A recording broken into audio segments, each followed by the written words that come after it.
Hey, it's not Steve. Today we are joined by Larry and we give our thoughts regarding the Marlins Blue Jays trade. We also talk a little bit about how the NCAA football season can change with some more undefeated teams falling. We also recap on Week 11 of the NFL season, which included the Jets destroying the Rams in St. Louis.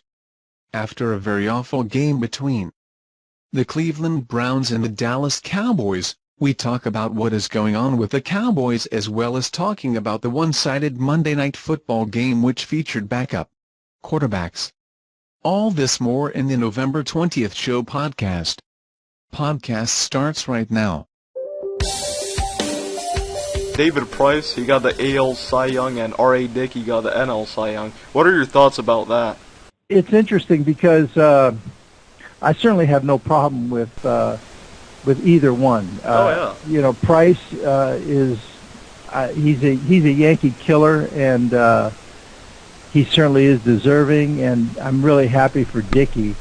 Yeah. But what's interesting about the choice of Price is that these votes came in before the season ended, or before the playoffs.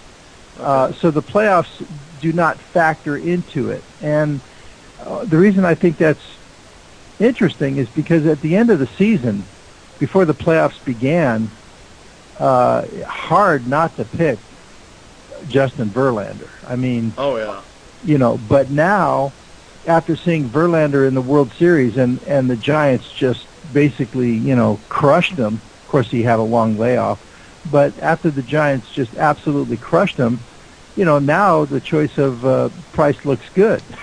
But again, the voting was done before Justin Verlander, got taken to the cleaners. So again, at season's end, I would have probably gone with Verlander. Although again, I have no problem with David Price. He's got Cy Young type of stuff for sure. I wish the Yankees had him. Mr. Posey.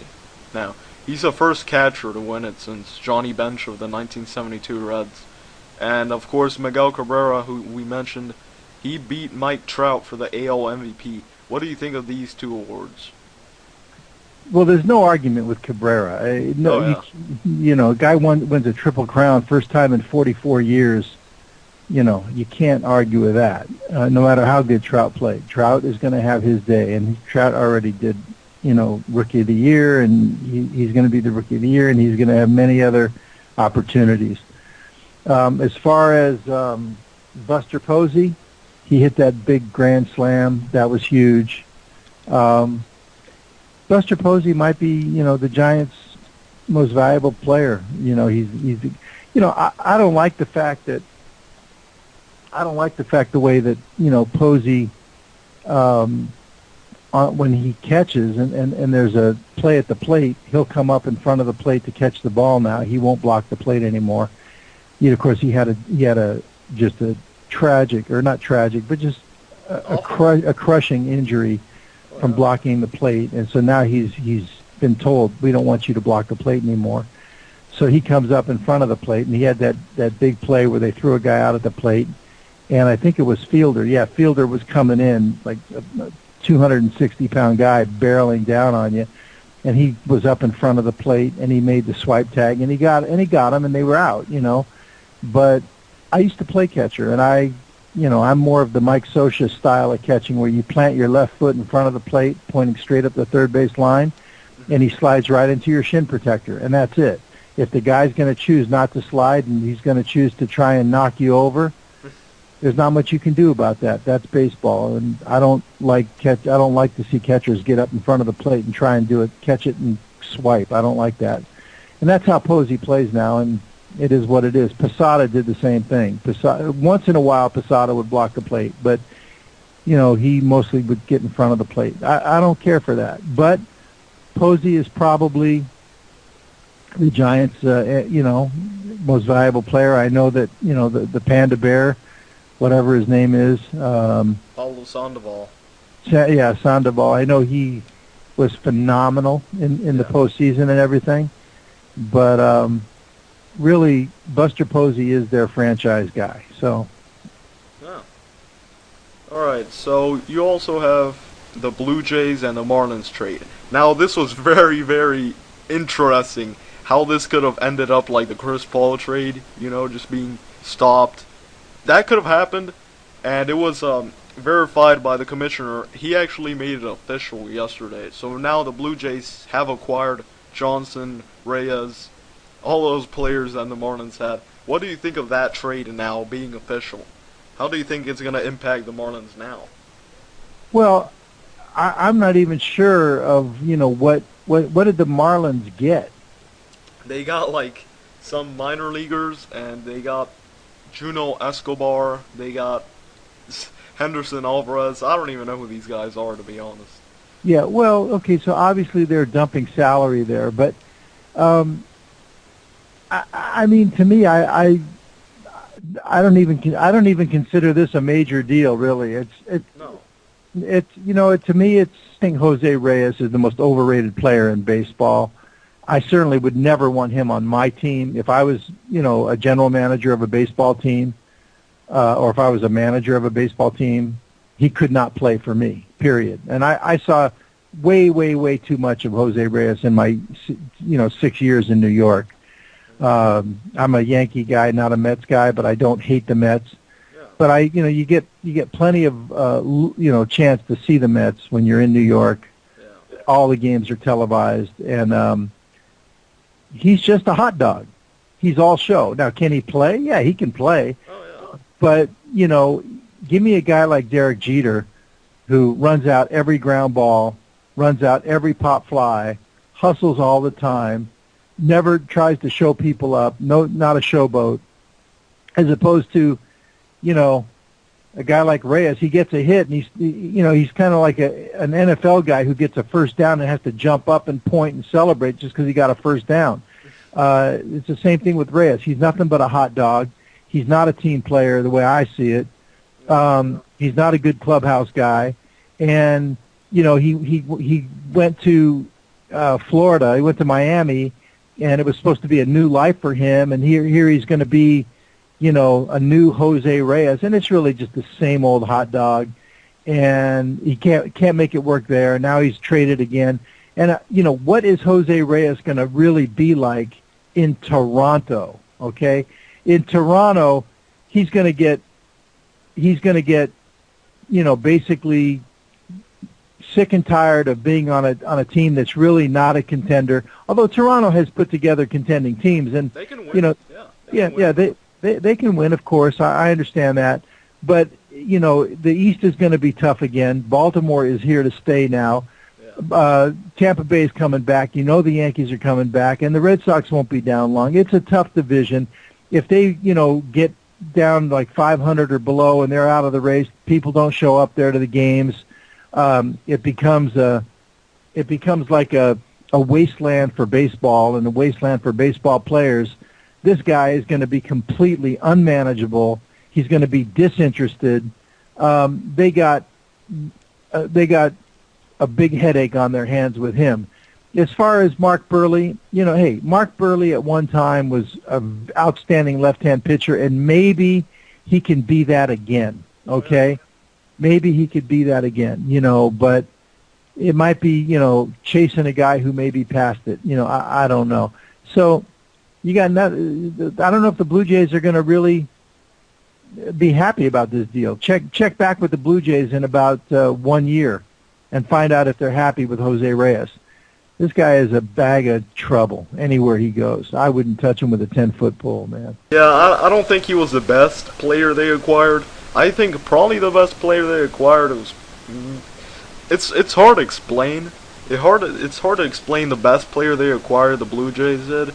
But it's definitely going to help them out. I mean, they can take everything they can. They also signed Melky Cabrera. I mean, they've done pretty well so far. What I think is Jose Reyes, I think this might just be his last place that he can be trying to be legit. Like, I think Toronto might just be his last stop before he considers stepping away from the game for a while. But I think Toronto's a good place for him to be at because of Toronto. They're trying to come back, new country, different division. It's a good place for him to try to come back. I just don't See, think he's going to get. I disagree there, Steve. I don't think Okay. it's a good place. I don't think it's a good place for him at all.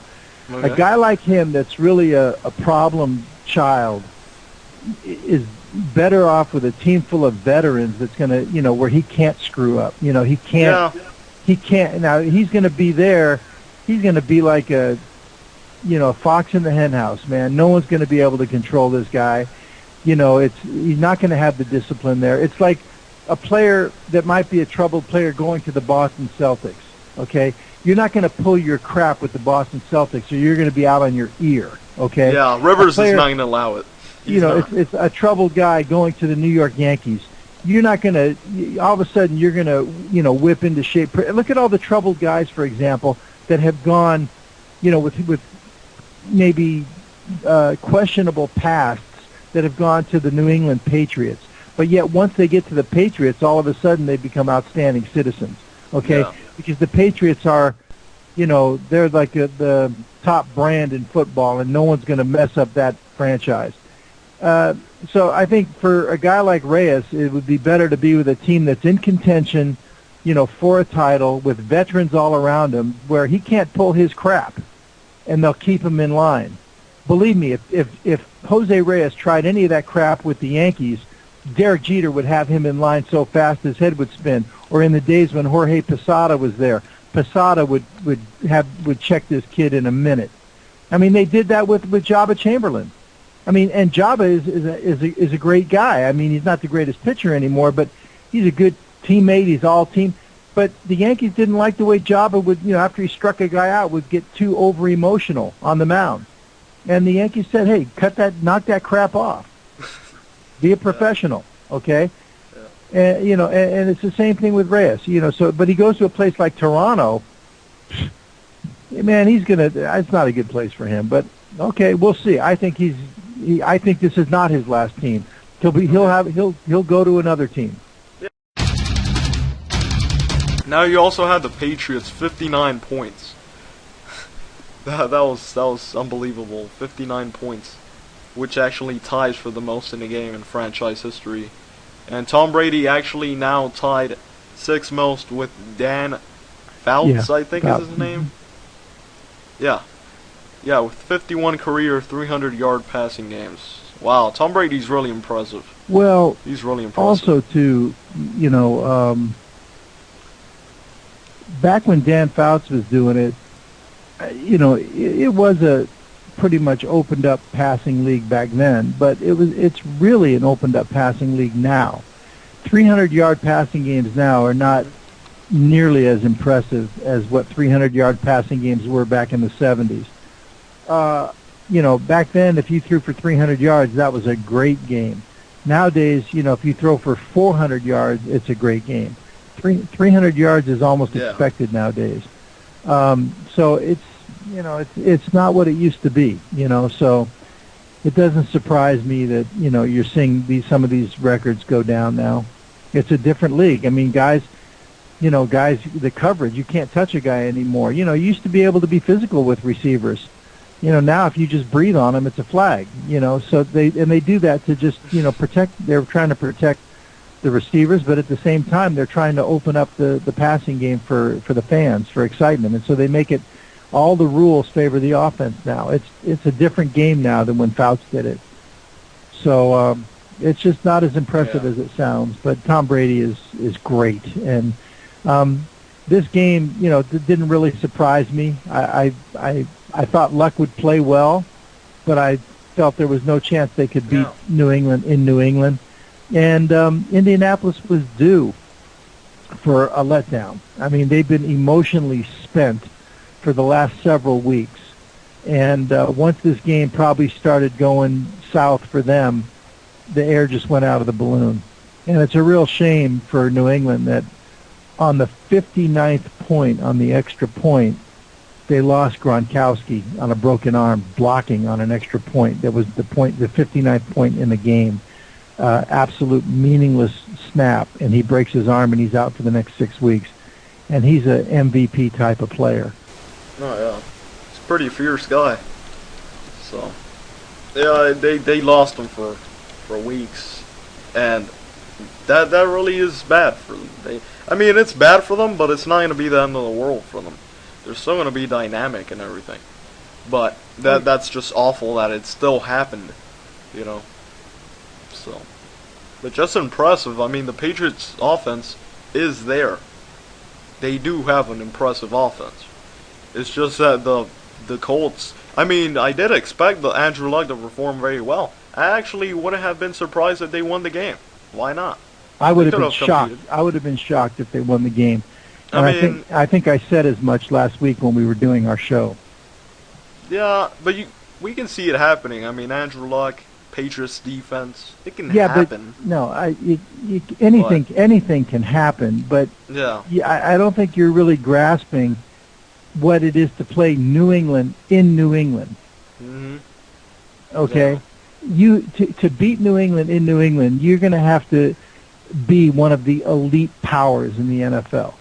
Yeah, that's not the Colts. Yeah, no, maybe like a Pittsburgh Steelers or Baltimore Ravens could go in there and possibly pull off a game like that, or maybe maybe the Texans. Yeah, or the Broncos. Yeah, but even the Broncos aren't tough enough. It's going to take a physical team, but we'll see. I mean, but again, that was too tall of a task for Indy to pull that off. That would have been shocking if they would have won that game. Mm-hmm. New England in New England is like the Saints in the Dome. The difference is the Saints in the Dome. It's like the Dome wins the game for them, and then the Saints happen to be pretty good. The difference is, though, in New England, you got a great team. A great team, okay? I mean, we got Bill Belichick at home. They had a streak of, I don't know how many home games in a row that they had snapped earlier this year. They're not going to lose another home game. Now, you also have, we were talking about the Saints, the Dome and everything. You do have the Saints, who were 0-4, defeated the Oakland Raiders 38-17, and now they're 5-5. What do you think of the Saints? Well, Drew Brees' confidence in that team has never wavered. He's been saying week after week, we have it in us to get this thing together and get it back on the track. And they've now done that. When we did our picks last week, I said that, Oakland's a tough place to play, but New Orleans is on a mission. Their mission was to get back to 500, and now they did that. So, we both picked New Orleans against them for that reason.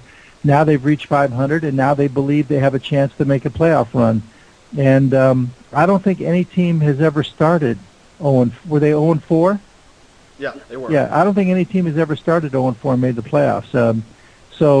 This could be a first in history because they're going to make a run. And don't forget, if they do it, and they need to still improve on the defensive side. But if they do that, it's completely understandable that they got off to a bad start. When you look at all the crap that organization has gone through in the off season leading up to the season, what the NFL has done to that team, suspending the coach for a whole year, taking Jonathan Vilma off the team, he still hasn't come back and played. He's going to be fighting that thing in court probably the whole year. So the league has done their very level best to ground the Saints and to, basically punish them. And so, the fact that they got off to a bad start is really not that surprising. But they're starting to get their legs as a team. So I think they have a chance to make a run.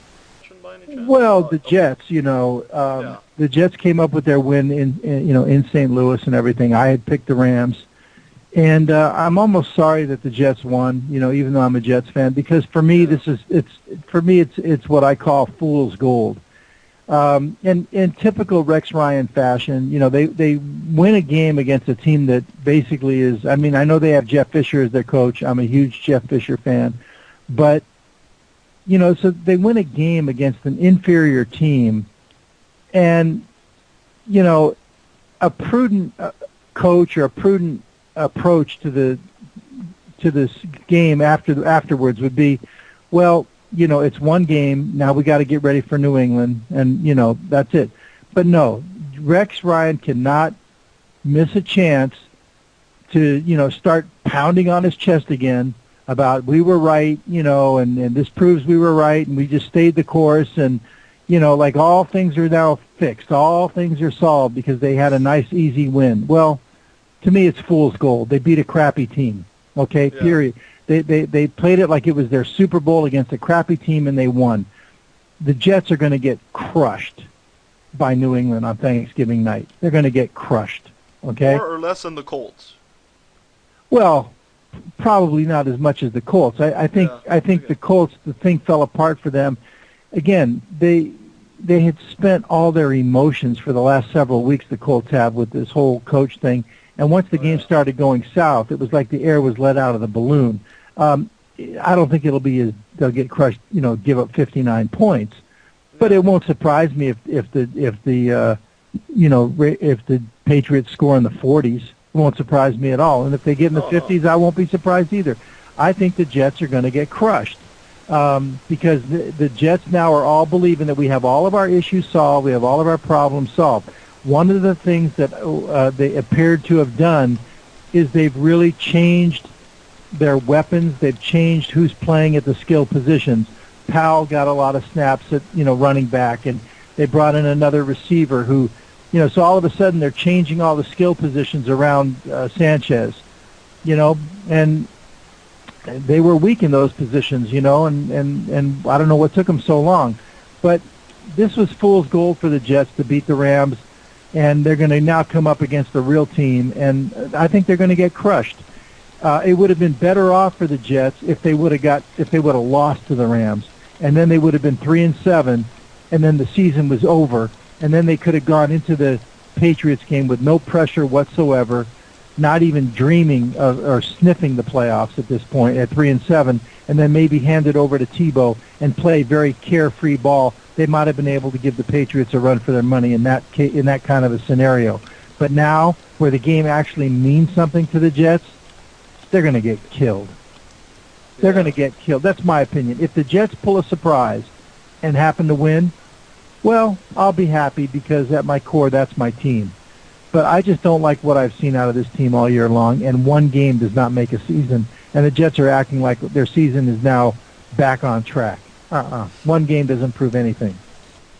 But I also wanted to mention last night's game because you had the backups playing, Campbell and Kaepernick. Now, what I thought about Kaepernick is that he can play, and he got some touchdowns, which was pretty impressive that he did so against the Bears. He can play, and now they're even discussing him against Alex Smith, and maybe we should try him out more. I don't think it should go that far. I just think that he performed well, that he can play. He's a pretty decent backup that they have there. So yeah, I liked how. The thing about that whole Alex Smith and Kaepernick or whatever, that's not just because of last night. That's been going on since the first game of the season. Yeah. Kaepernick is an outstanding athlete at quarterback, but you know what? So is Alex Smith. Alex Smith is a great athlete. He can run. He's mobile. He's got a great arm. He's got a good head.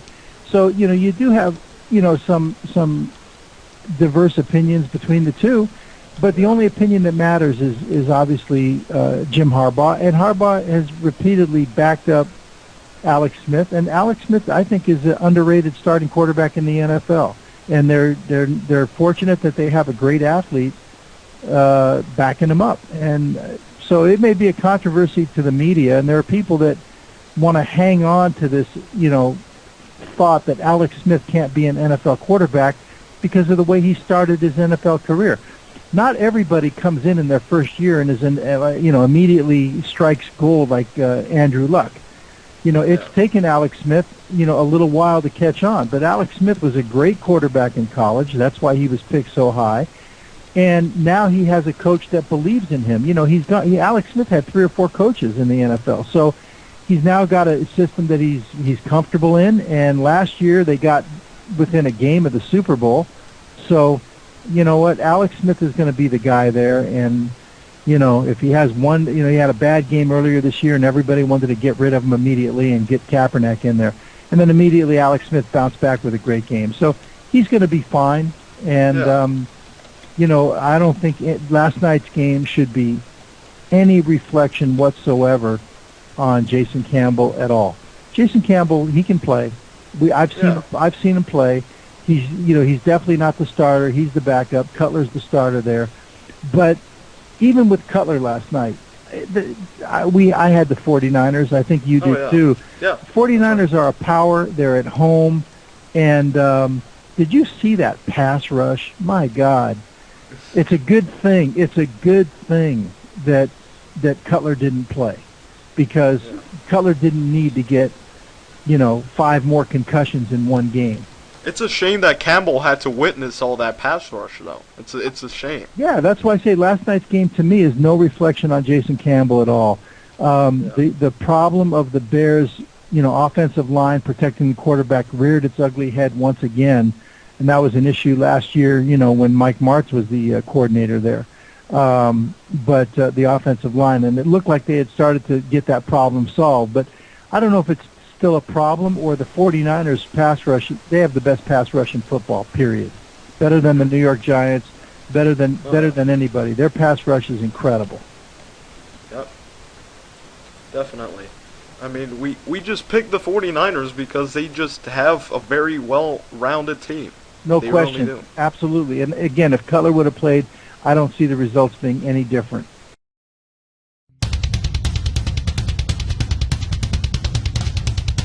UCLA beating USC. Very interesting game there. And they're playing Stanford in LA. They're hosting. And if they win this, if I'm not mistaken, they can actually either make the Pac championship game or actually clinch. It's something of that sort. But if they do win, they're going to go up a big step. So UCLA can advance a lot if they beat Stanford, which I can see happening. Now, you also have Florida State hosting Florida. That's another interesting game. It's an in-state game of my state, so I like them both. But I really like what Florida can do and what they have done. I like what they've done so far. So it's going to be an interesting game to look at. And, of course, you have Notre Dame at USC. If I'm not mistaken, if USC wins this, it actually ruins everything.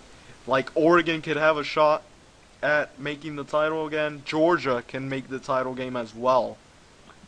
Georgia has a game this weekend, and then they have the SEC championship game. Who's Georgia playing this weekend? If Notre Dame loses this, Oregon can still have a shot, and Georgia can have a shot. And Florida, even if they beat Florida State, they can have a shot as well. But a Notre Dame loss will change everything. Georgia. So they're hosting Georgia Tech. Oh, alright. They're hosting Georgia Tech, so it's going to be another in-state game. And what is Georgia Tech's record? That's a pretty interesting question. Let me check that out. They're not ranked, but they're 6-5 overall. No, not bad. And they're first in the ACC Coastal.